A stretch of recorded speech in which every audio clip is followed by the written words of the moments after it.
अस्सलाम वालेकुम, मैं हूं शाहजेब खानजादा। एक तरफ जहां नून लीग, पीपल्स पार्टी और MQM समेत दीगर जमातें हुकूमत साजी में मसरूफ हैं, तो दूसरी तरफ तहरीक इंसाफ ने इलेक्शन में मुबैना धांधली के खिलाफ दबाव बढ़ाते हुए IMF प्रोग्राम को खतरे में डालने का प्लान बना लिया है।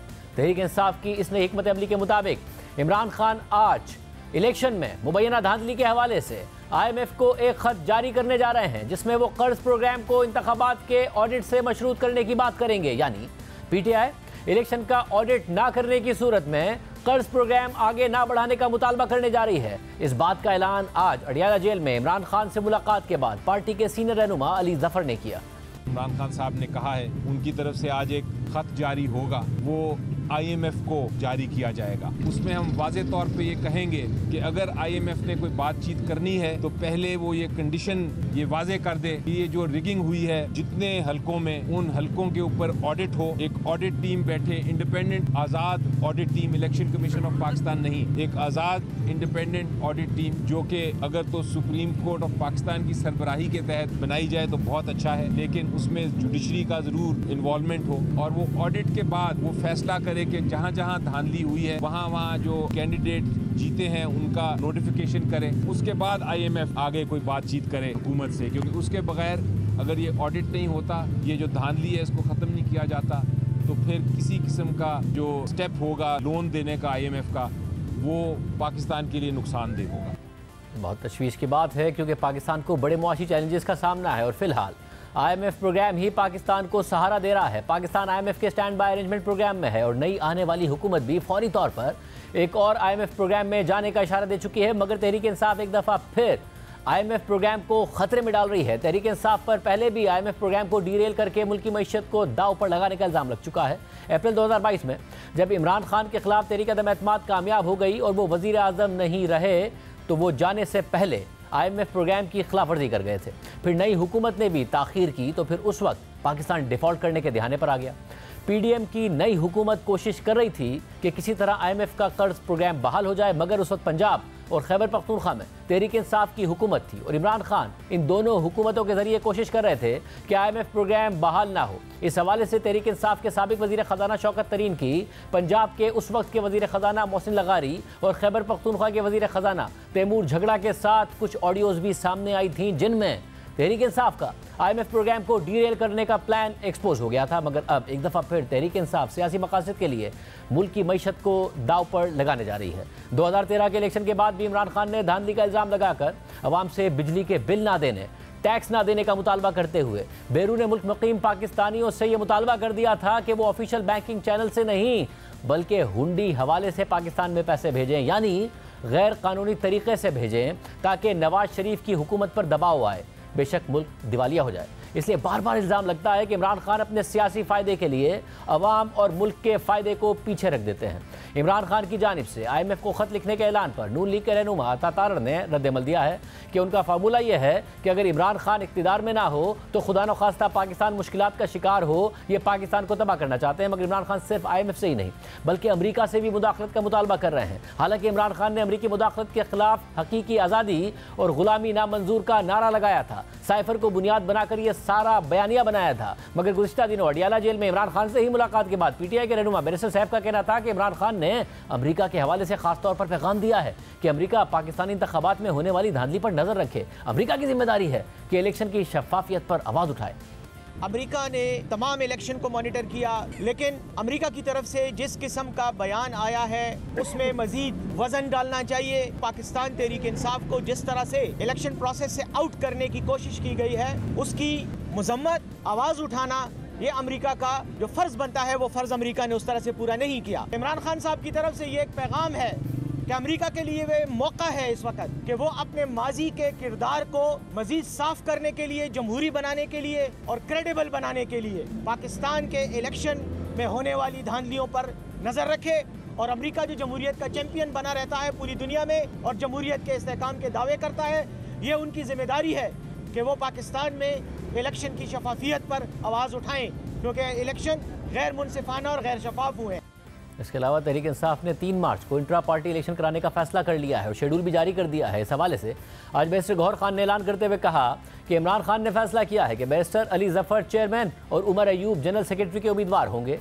सेनेट इलेक्शन और ज़िमनी इलेक्शन से पहले तहरीक इंसाफ बल्ले का इंतखाबी निशान वापस हासिल करना चाहती है, इसलिए 3 मार्च को इंट्रा पार्टी इलेक्शन कराने का फैसला कर लिया गया है।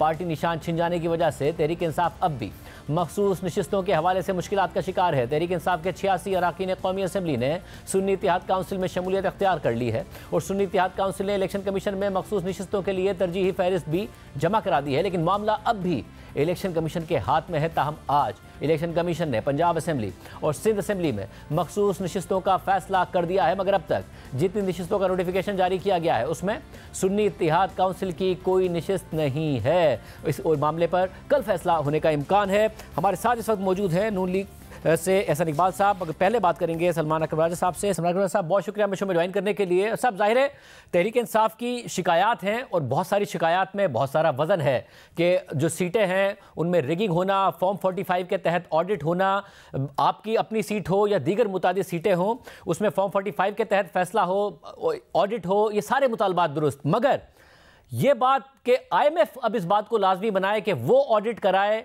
और वो इस बात को लाजमी बनाए कि उसमें इलेक्शन कमीशन ना हो, वरना पाकिस्तान का प्रोग्राम बहाल ना हो, आपके ख्याल में एक दुरुस्त मुतालबा है कि पाकिस्तान के इंटरेस्ट से कॉम्प्रोमाइज हो जाते हैं और खतरे में पड़ जाते हैं?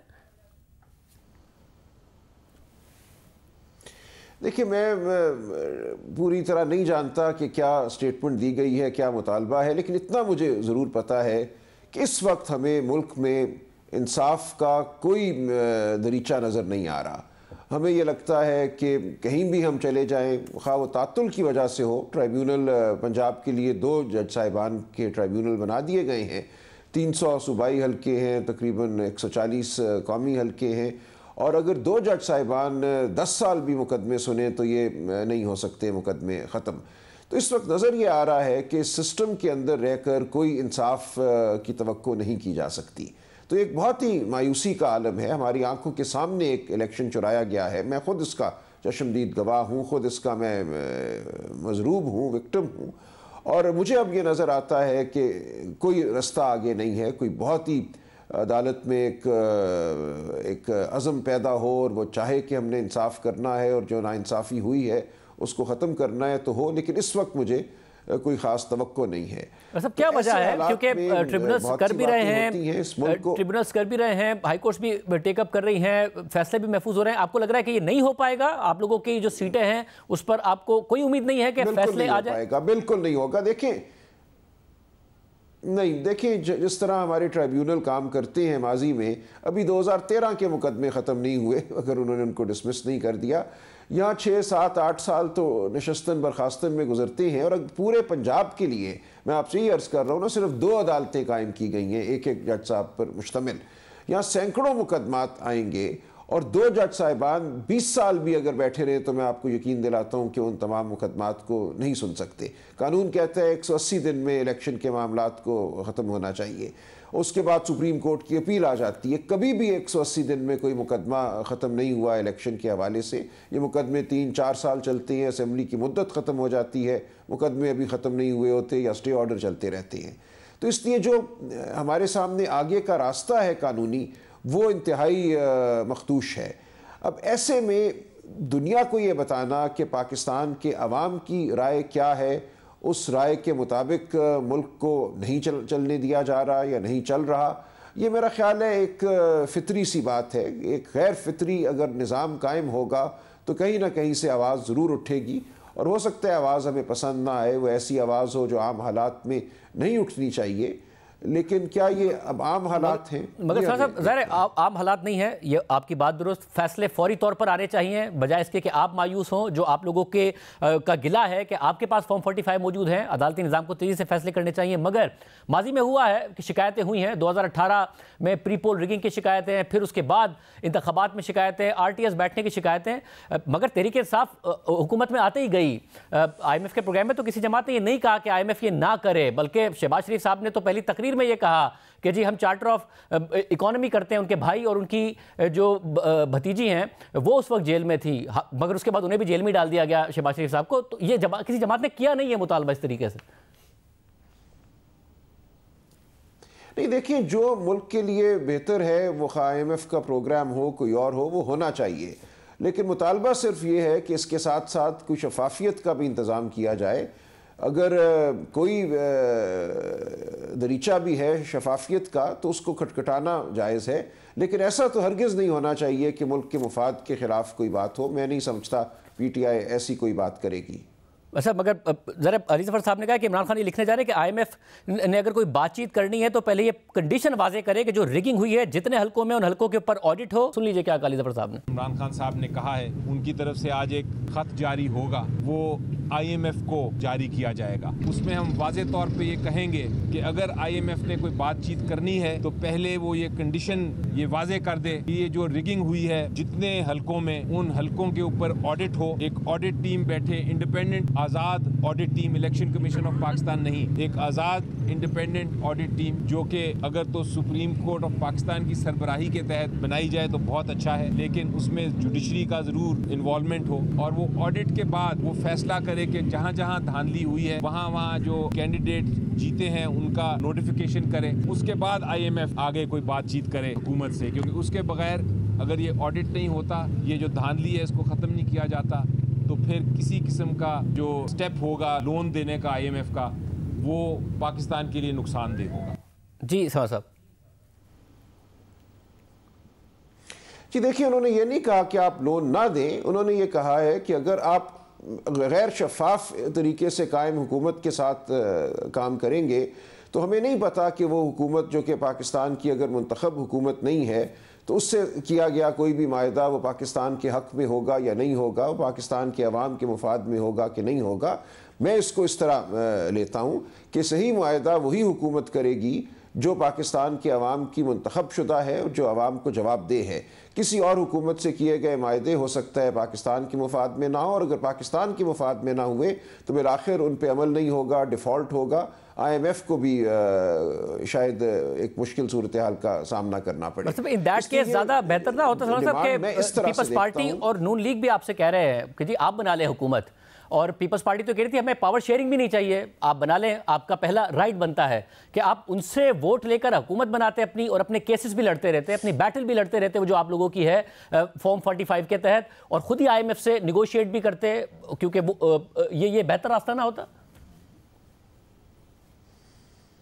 देखिए, मुझे इस बारे में फिर मुकम्मल मालूमात नहीं है कि क्या ये वाक़तन एक ऐसी ऑफ़र थी कि हुकूमत बनाई जाए और बिला किसी की शिरकत के बनाई जाए, क्योंकि देखिए ना, एक नज़रियाती और जहनी हमांगी के बग़ैर एक कोalition हुकूमत नहीं बन सकती। तो अगर तो कोalition हुकूमत बननी थी या उसकी ऑफ़र थी तो बात मुख्तलिफ है।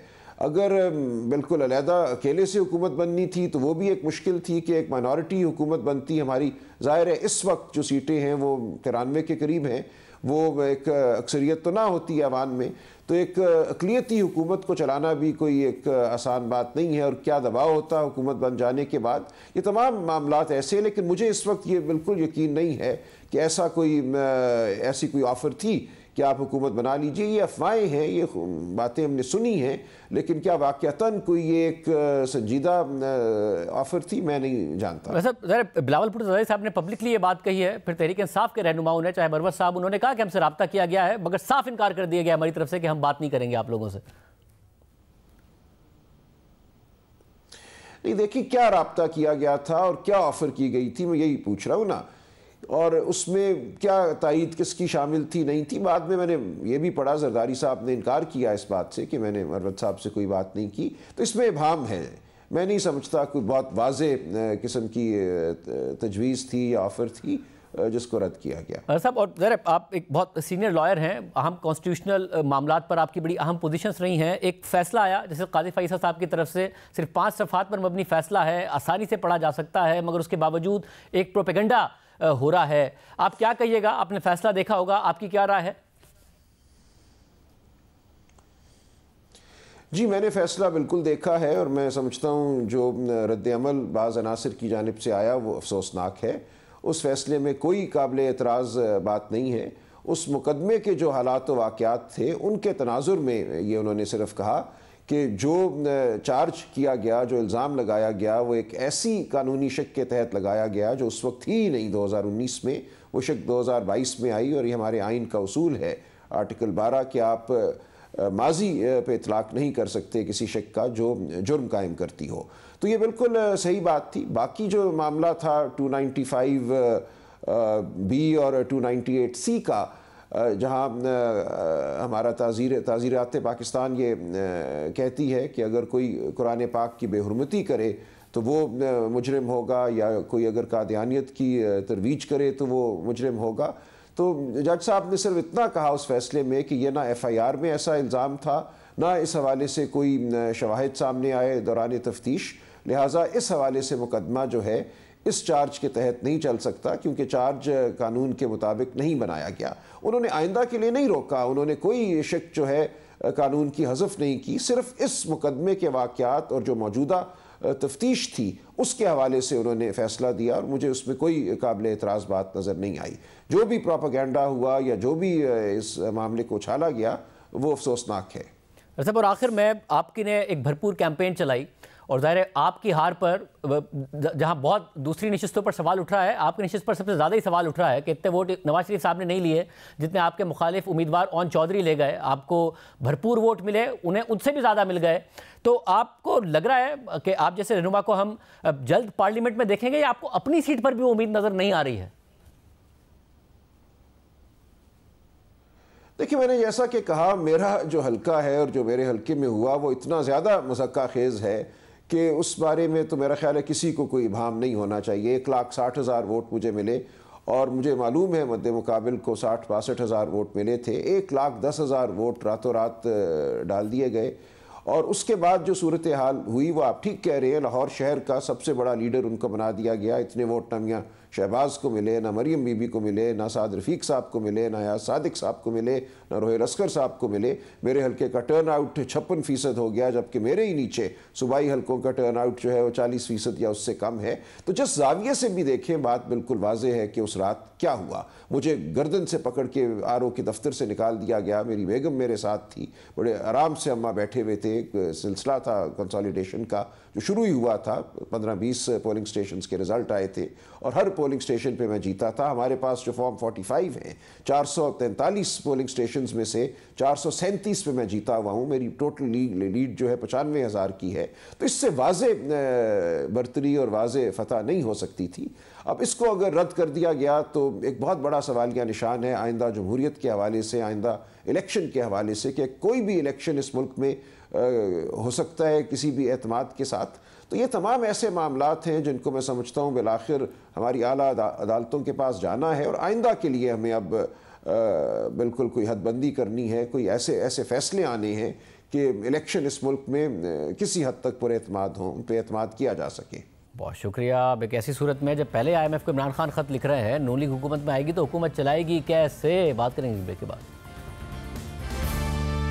पाकिस्तान में यह रविश आम हो चुकी है कि जब आपको कोई शख्स पसंद ना हो या आपको उससे कोई इख्तलाफ हो और आप हर हाल में उस शख्स से निजात हासिल करना चाहते हो, मगर उसके लिए आपके पास उस शख्स के ख़िलाफ़ कोई मंतकी दलील मौजूद ना हो, तो फिर मज़हब का नाजायज़ इस्तेमाल करके उस शख्स के ख़िलाफ़ नफ़रत अंगेज़ी शुरू कर दी जाती है। अपने सियासी फ़ायदे और उस शख्स को नुकसान पहुँचाने के लिए मजहबी नफ़रत अंगेज़ी का इस्तेमाल किया जाता है, और बाज़ लोग बिना पढ़े, बग़ैर कोई तहकीक किए, सिर्फ जज्बात में आकर इस नफ़रत अंगेज़ी का हिस्सा बन जाते हैं, जिसके बाद सही और गलत की तमीज़ भी ख़त्म हो जाती है और मुआशरा इंतशार की तरफ चला जाता है। एक ऐसा ही मामला हमें गुज़िश्ता 2 दिनों से नज़र आ रहा है, जिसे इंतशार से पहले रोकना ज़रूरी है, क्योंकि इसकी बुनियाद एक झूठ पर है।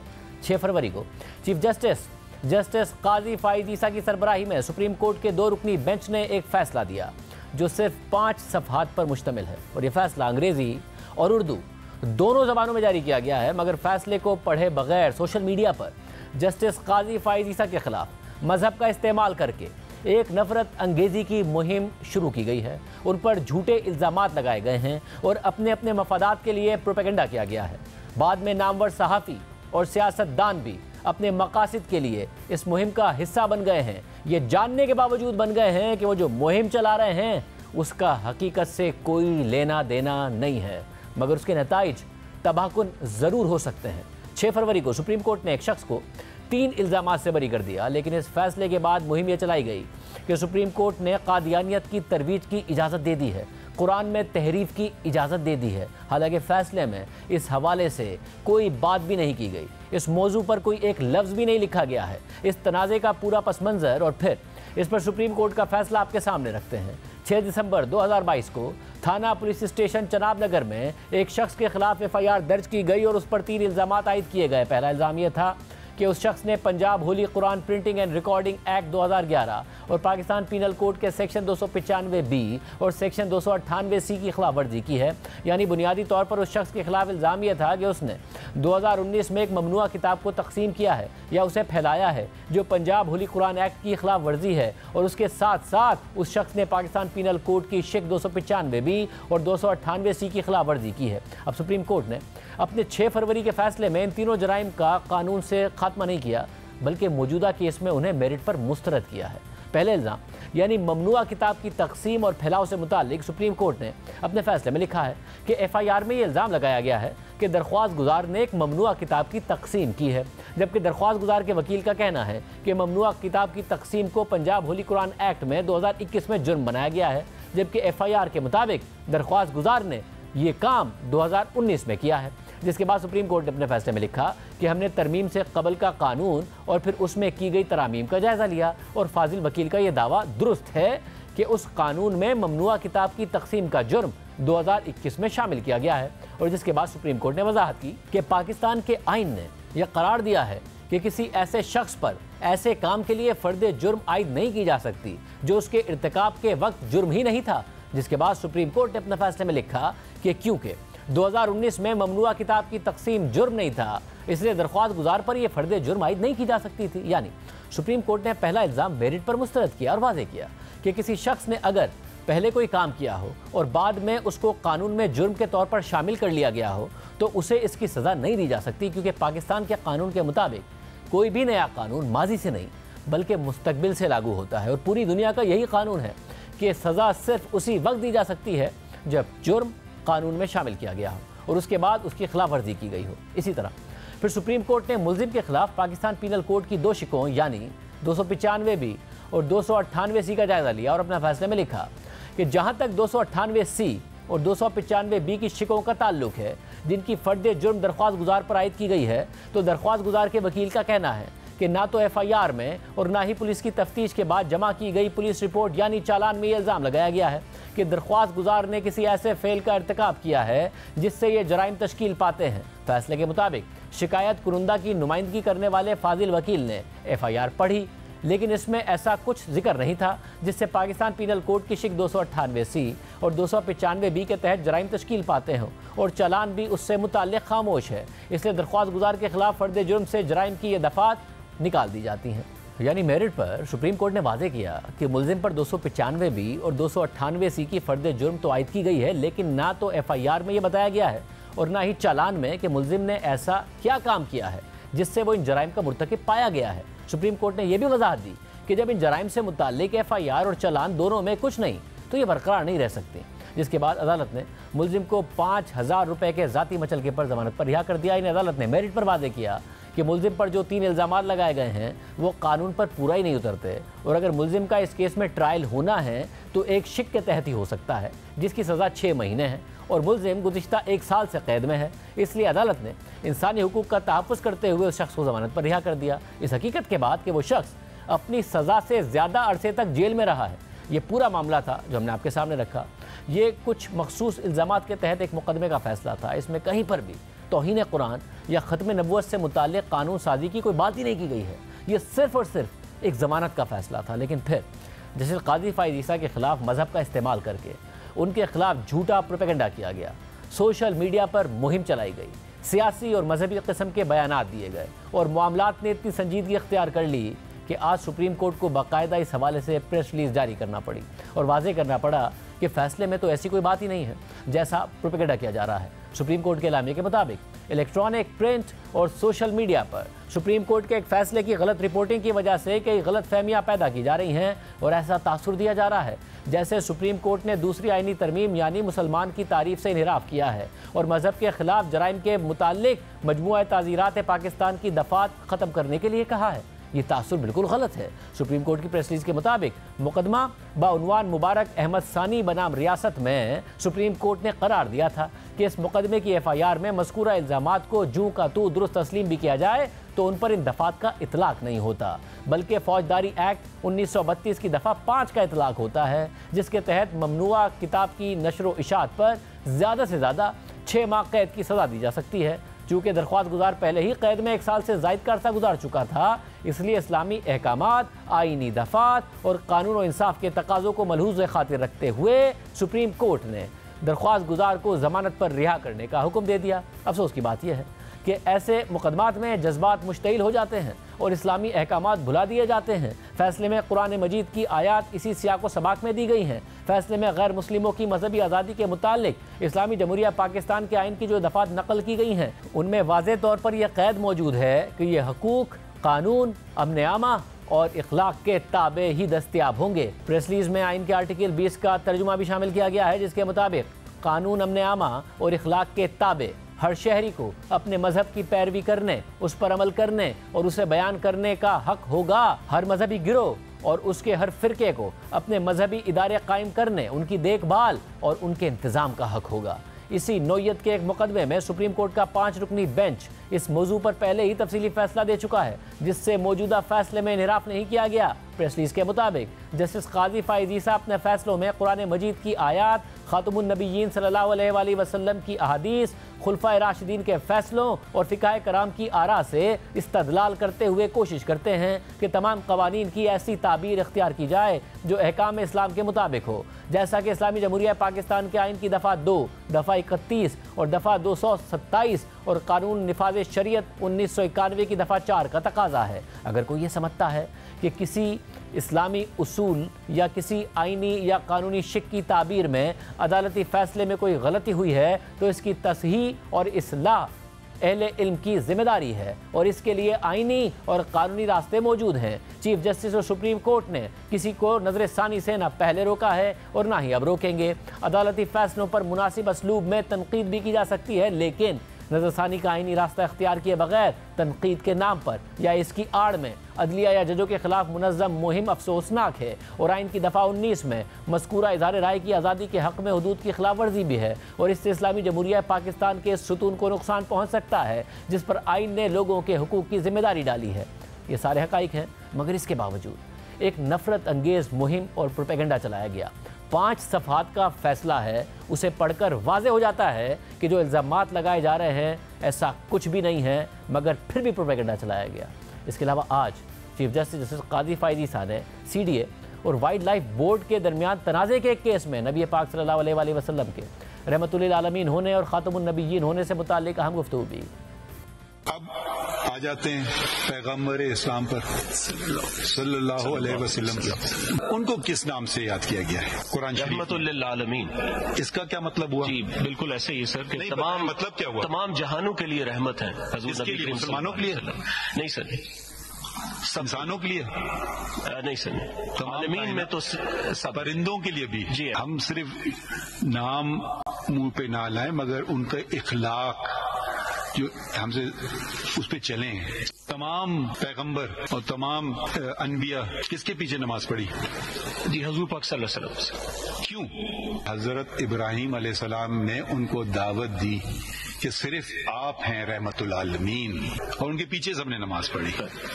अब खत्म हो गया। रसूल सल्लल्लाहु अलैहि वसल्लम के बाद मामला खत्म। अब हमें उनसे ही गाइडेंस लेना है और लक़ब क्या दिया अल्लाह ताला ने हमारे प्यारे नबी को? हबीबुल्लाह। हबीबुल्लाह।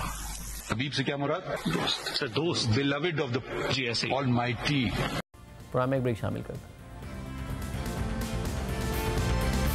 दोबारा खुश आमदीद नाजरीन। हमारे साथ नून लीग के सीनियर रहनुमा हसन इकबाल साहब मौजूद हैं। हसन इकबाल साहब, बहुत शुक्रिया हमें शो में ज्वाइन करने के लिए। बतौर वजीर मनसूबाबंदी, मईशत और मुआशी मामलात को आप समझते हैं, बड़ा क्लियर पैगाम है इमरान खान साहब की तरफ से कि आपको हुकूमत आप कैसे कर पाएंगे। वो IMF को ख़त लिखने जा रहे हैं कि जी जो रिगिंग के मामलात हैं उस पर ऑडिट हो, उस पर कंडीशंस लगाई जाएँ।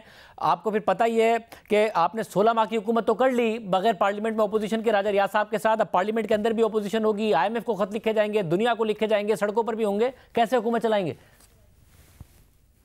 जी बहुत शुक्रिया शाहिद साहब। देखिए, मैं समझता हूँ कि ये एक नहायत ही मुल्क दुश्मनी है।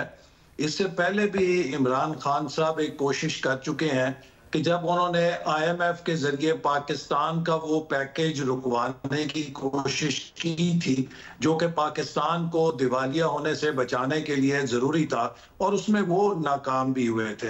अब फिर पाकिस्तान के दाखिली मामलात में बैनुल-अक़वामी मुदाखलत की दावत देने की इससे बड़ी मिसाल शायद कोई नहीं हो सकती जो पाकिस्तान में किसी लीडर ने इस तरह की हो। मैं समझता हूँ कि ये पाकिस्तान की माली खुद मुख्तारी पे भी हमला है, पाकिस्तान की सियासी खुद मुख्तारी पे भी हमला है। और अगर उनकी शिकायत हैं तो बजाय ये कि वो IMF के पास अपना शिकायतनामा लेकर जाएं, इससे पहले भी वो सुप्रीम कोर्ट में जा चुके हैं। 2013 में के इंतखाबात के बाद भी वो पाकिस्तान के अंदर अदलिया के सामने अपना केस लेकर गए थे।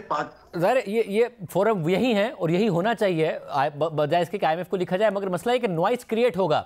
जब नॉइस क्रिएट होगा, लेजिटिमेसी के इश्यूज क्रिएट होंगे। जब लेजिटिमेसी के इश्यूज क्रिएट होंगे तो जो बैनुल-अक़वामी इदारे हैं उनमें शक होगा पैदा कि जी ये जो हुकूमत है ये डिलीवर कर भी सकती है या नहीं, जिसकी वजह से पाकिस्तान की मईशत पर सवालात उठेंगे और आपकी रिफॉर्म करने की कैपेसिटी पर सवालात उठेंगे कि आप डिफिकल्ट डिसीजंस कैसे लेंगे। देखिए, एक तो यह है कि जो भी मुंतखब नुमाइंदे ऐवान के अंदर आएंगे, मैं समझता हूं कि जो मखलूत हुकूमत कोलिशन गवर्नमेंट एक ब्रॉड बेस्ड गवर्नमेंट है, वो जरूर अपोजिशन को इंगेज करेगी। और हमारा तर्ज अमल उस तरह का नहीं होगा जैसा कि इमरान खान साहब की हुकूमत का था कि वो अपोजिशन के किरदार को और रोल को तस्लीम ही नहीं करते थे। हम जो भी जायज तरीका है, जो भी एक कौमी मुल्क के मफाद में तरीका है, वो इख्तियार करेंगे ताकि कम से कम जो मुल्क के कौमी इक्तसादी चैलेंजेस हैं उनके लिए हम एक इत्तफाक राय पैदा कर सकें। लेकिन अगर उन्होंने मनफी सियासत की तो मैं समझता हूं कि पाकिस्तान के अवाम उसकी उसी तरह हौसला शिकनी करेंगे जैसे कि 2013 के बाद जब उन्होंने धरना दिया, और उस वक्त भी पाकिस्तान बहुत मुश्किलात में था। और आपको याद है कि जब PTI ने धरना दिया तो कौम ने उस मनफी सियासत का बॉयकॉट किया और उसको कदर की नजर से नहीं देखा। असल में खान साहब को ये नजर आया है कि मैं जितनी भी मनफी सियासत करता हूं, उन्होंने 2013-14 में क्या कहा था? उन्होंने कहा था हुंडी वाले से पैसे भेजो, टैक्स नहीं दो, बिजली के बिल मत अदा करो, ये सारे काम हुए। 2018 में वजीर आजम बन गए वो। उसके बाद उन्होंने IMF के प्रोग्राम को डीरेल खुद करके चले गए थे। उसके बाद झगड़ा साहब, शौकत तरीन साहब की ऑडियो आई, मगर इस दफा भी इलेक्शन आपको हराने में कामयाब हो गए वो इंडिपेंडेंस के साथ। तो आपको क्यों लग रहा है कि आवाम मुस्तरद कर रहे हैं? आप ये बताएं, आप क्या करेंगे और किस तरीके से हुकूमत चलाएंगे? जी देखिए, उस वक्त उन्होंने बिजली के बिल जलाए, पासपोर्ट जलाया, हुंडी हवाले से पैसे भेजने की तरगीब दी, लेकिन उन सब की वजह से वो पाकिस्तान की इकोनॉमिक रिकवरी को नहीं रोक सके। और आपको मालूम है कि अगर 2017-18 में वो साजिश ना होती जहां पे इमरान खान साहब ने खुद को उस वक्त की इस्टेब्लिशमेंट का मोहरा बना लिया और उसके जरिए उन्होंने नवाज शरीफ साहब को नाअहल कराया, और फिर 2018 में RTS के सिस्टम के नतीजे में, बैठने के नतीजे में वो हुकूमत में आए। अगर वो ये सब कुछ ना होता तो वो इंतखाबात हार चुके थे और उनकी मनफी सियासत हमेशा के लिए दफन हो चुकी थी। ये तो उस वक्त की इस्टेब्लिशमेंट है जिसने उनको एक नई ऑक्सीजन दी। और मुझे यकीन है कि अब भी पाकिस्तान के अवाम की अक्सरियत समझती है कि हमारे लिए सबसे बड़ा चैलेंज मुल्क को मुआशी तौर पे मजबूत करना है। अगर उन्होंने मनफी सियासत की तो मुझे यकीन है जैसे 2013 के बाद लोगों ने उस सियासत को रिजेक्ट किया था, फिर अवाम इमरान खान साहब की इस सियासत को, इसकी हौसला शिकनी भी नहीं करेंगे। 2017 में आपकी बात ठीक है, ऑक्सीजन दी गई, किस तरीके से आप लोगों के खिलाफ पूरा प्रोपेगेंडा किया गया, सजाएं दी गई और इमरान खान साहब को जितवाया गया। मगर अभी 2024 के इलेक्शन से पहले तो ऑक्सीजन क्या देना थी, सांसें रोकने वाला मामला हो गया था। उसके बावजूद उन्होंने आज़ाद उम्मीदवारों के साथ बगैर सिंबल के जब परफॉर्म किया है, तो मैं सिर्फ ये कहना चाह रहा हूं आपसे कि अगर आपको लगता है कि कोई ऐसा पाथ आपको मिलने वाला है जिसमें कोई रिकंसिलिएशन होगी, खान साहब को पता है कि उनकी सियासत को ये बेनिफिट करता है, वो आज भी एस्टैब्लिशमेंट से बात करने को तैयार हैं, जिनसे उनका गिला है कि उन्होंने ये सब कुछ किया, आपसे बात करने को तैयार नहीं है, तो आप हुकूमत चलाने का रास्ता कैसे निकालेंगे? पहले राजा रियाज था अपोजिशन में, पीटीआई होगी, पहले मौलाना साहब आपके साथ थे, वो अपोजिशन में जा रहे हैं जो आपके साथ सड़कों पर थे। जी देखिए, जो इलेक्शन हुए हैं उसमें अगर आप वोटर्स को देखें तो 2/3 अक्सरियत जो है वोटर्स की उसने इमरान खान साहब के खिलाफ वोट दिया है और इन जमातों को वोट दिया है जो कि मखलूत हुकूमत बनाने जा रही हैं। तो ये कहना कि उनको पाकिस्तान के अवाम की अक्सरियत हासिल है दुरुस्त नहीं है।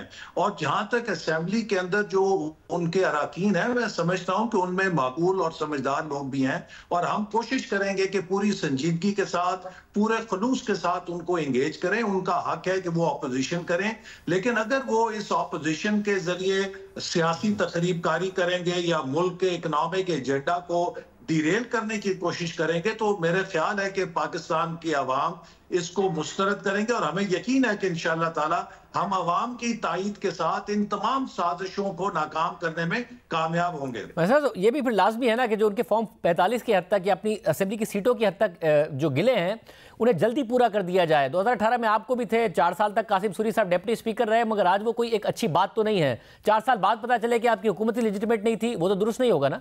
तो फौरी तौर पर फैसले आ जाए उनके जो मुतालबे में, आप हम आवाज हैं।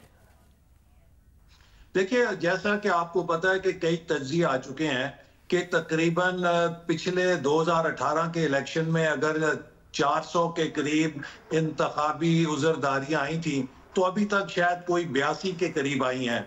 तो ये एक परसेप्शन है कि जो पीटीआई क्रिएट करती है कि जब उसको अपना फायदा नहीं होता तो वो कहती है कि बिल्कुल हर चीज लुट गई है।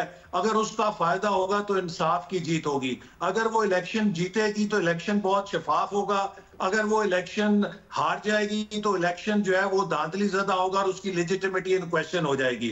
तो इसलिए आप देखिए कि जो बैनुल अक़वामी सतह के ऊपर भी अभी तक किसी ने उनके उस प्रोपेगेंडे से मुतासिर होकर, यकीनन जो इलेक्शन के अंदर कुछ अगर बेज़ाब्तियां हैं तो वो पाकिस्तान का कौन सा इलेक्शन है जिसमें शिकायत नहीं आई। हत्ता ये कि अमेरिका का जो सदारती इलेक्शन है उसके हवाले से भी सवाल उठते हैं, लेकिन उसके लिए एक निजाम मौजूद है, उसके लिए कानून मौजूद है, उसके लिए फोरम्स मौजूद है। लेकिन ये कतई इजाजत नहीं दी जा सकती कि आप मुल्क के मुदाखलत को, मुल्क की डर्टी लिनन को जाके बैनुल अक़वामी फोरम्स के सामने धोएं और पाकिस्तान की बदनामी करें और पाकिस्तान की माली खुद मुख्तारी और सियासी खुद मुख्तारी को आप दांव पे लगाने की कोशिश करें। मैं समझता हूं कि ये जो उनका फेल है कि वो IMF को खत लिख रहे हैं, ये उनके असल अज़ाइम को जाहिर करता है कि वो पाकिस्तान के लिए एक मुस्तकिल इंतशार ना सिर्फ मुल्क के अंदर बल्कि आलमी सतह पर भी पैदा करना चाहते हैं। बहुत शुक्रिया यासिन अब्बास साहब की गुफ्तगू आपने सुनी। आज के प्रोग्राम में इतना ही, इजाज़त दीजिए। अल्लाह हाफ़िज़।